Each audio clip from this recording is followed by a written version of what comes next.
धन्यवाद। ब्रजेश शुक्ला जी को लाया जाए। ब्रजेश जी, अभी हम लोग देख रहे थे कि वक्फ वाला बिल आया था, लेकिन उसके बाद वो बहुत कंट्रोवर्सी हुई और फाइनली वो ठंडे बस्ते में गया, जेपीसी को भेज दिया गया। कल प्राइम मिनिस्टर ने अपनी स्पीच में यूनिफॉर्म सिविल कोड के एक नए अवतार को प्रस्तुत किया, जिसे उन्होंने सेकुलर सिविल कोड का नाम दिया। और ये एक बड़ा बोल्ड स्टेटमेंट है और इस पर बड़ा वाइडर कंसल्टेशन की जरूरत है कि एक प्राइम मिनिस्टर ने ये बात कही कि जो मौजूदा सिविल कोड है वो कम्युनल है। ये बहुत बड़ी बात है। पता नहीं इस पे ये लोग चर्चा क्यों नहीं कर रहे हैं। इस पे बड़ी वाइडर डिबेट होनी, इस पे बड़ी डिबेट्स होनी चाहिए। ब्रजेश जी। ब्रजेश जी, ये प्रधानमंत्री जो कल तीर चलाया है, वास्तव में इसके कई निहितार्थ हैं, इसको समझना होगा। नंबर एक बात तो अब आप जानते हैं कि सरकार मिली जुली है और वो अपने ढंग से कुछ निर्णय नहीं ले सकते हैं, क्योंकि सहयोगियों का भी समर्थन जरूरी है और तमाम व्यवधान है। आपने वक्फ बोर्ड वाला जो संशोधन आया था उसको आपने देखा। प्रधानमंत्री ने जो चलाया है तीर, वास्तव में वो ये समझ के चलाया है कि साहब हो या ना हो, लेकिन इनकी विचारधाराएं सबके सामने आती रहें और ये बहस चलती रहे। अब आप देखिएगा, ये बड़ी लंबी बहस चलेगी। वो जानते हैं कि बिना सहयोगी दलों के इसको नहीं पारित करा सकते और इसकी कोशिश भी नहीं होगी, कोशिश भी उनकी नहीं होगी। लेकिन साहब, ये आम लोगों तक ले जाना है, इसको आम लोगों के बीच बहस चलाना, एक मुद्दा बना देना, मुद्दे पर चर्चा चलती रहना, तो ये एक बड़ा वो है। यही बात प्राइम मिनिस्टर ने कही कि इस पर विचार विमर्श होना चाहिए और सभी के मत सामने आने चाहिए।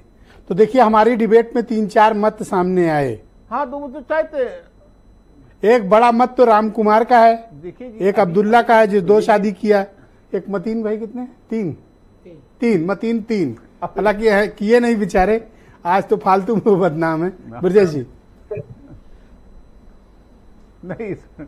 नहीं, इसमें आपने एक चीज और देखी होगी, मतीन जो है आईपी सिंह कुछ बोले भी नहीं। हाँ। और मतीन उन्हीं के ऊपर पूरा राशन पानी लेकर चढ़ाई कर दिए। असल में भरे बैठे हैं, कुछ बात है जो अभी सामने नहीं आ रही। ये जो है का दिन में खुलेगी बात। नहीं, ये नहीं खुलेगा, इसलिए खुलेगा कुछ नहीं। ये शुरू से सपा से इस बात से नाखुश रहते हैं मतीन। ये वोट हमारा और राज तुम्हारा, ये नहीं चलेगा। बिल्कुल, तुम ये सही बात है, ये बिल्कुल नहीं चल सकता। खान साहब, आप बैकअप ना दें सर, आप कवर फायर ना दें, आप ब्रजेश जी के जाओ। सही बात। तो ये जो है मतीन भाई का दूसरा एक लक्ष्य भी है। उन्हें लगता है कि चूंकि वो ऐसी पार्टी है जहां पर एकाधिकार होना चाहिए और ये आईपी सिंह की पार्टी बीच में बड़ा सेंध लगा देती है, तो उसका कारण है। लेकिन कुल मिलाकर के प्रधानमंत्री ने जो बातें कही हैं, उसका कुल लक्ष्य ये है कि इसको महीनों तक बहस में चलाओ, बहस हो, अपने अपनी राय रखें और लोगों को लगे कि कुछ होने वाला है, कुछ आने वाला है। प्रधानमंत्री की मंशा है कि वो लाए कॉमन सिविल कोड। अपने जो समर्थक हैं, अपने जो मतदाता हैं, उन तक एक संदेश कि देखो मैं चाहता हूं। बहुत ही गंभीर बात है कि मौजूदा प्राइम मिनिस्टर जो इस वक्त 75 साल से कोई संहिता कोड लागू है, प्राइम मिनिस्टर उसको लाल किले की अपनी भाषण से स्पेशली उन्होंने कैटेगरिकली मेंशन किया कि ये कम्युनल आचार संहिता है। ये बहुत बड़ी बात है ये, और इस पर तो मतलब ओपन चर्चाएं होनी चाहिए। भाई उन्होंने ये बात क्यों कही?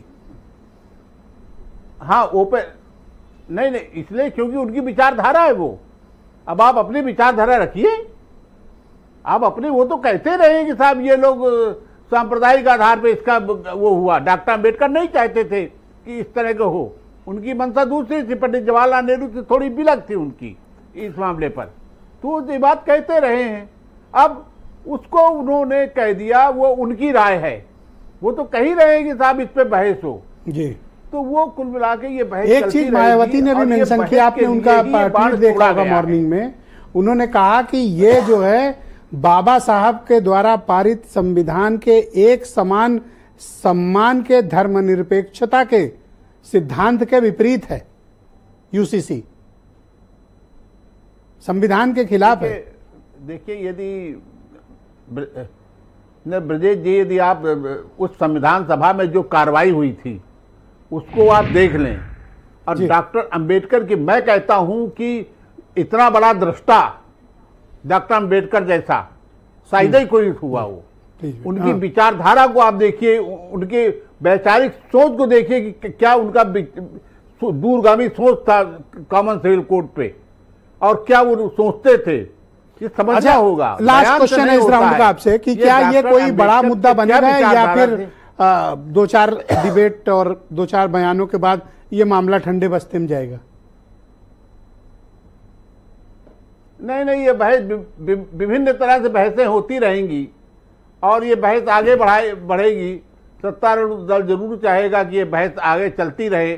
शुक्रिया आपका ब्रजेश जी, धन्यवाद। वीरेंद्र सिंह जी भी आ गए हैं डिबेट में। ब्रजेश जी धन्यवाद। मैं दूसरे चरण में आपके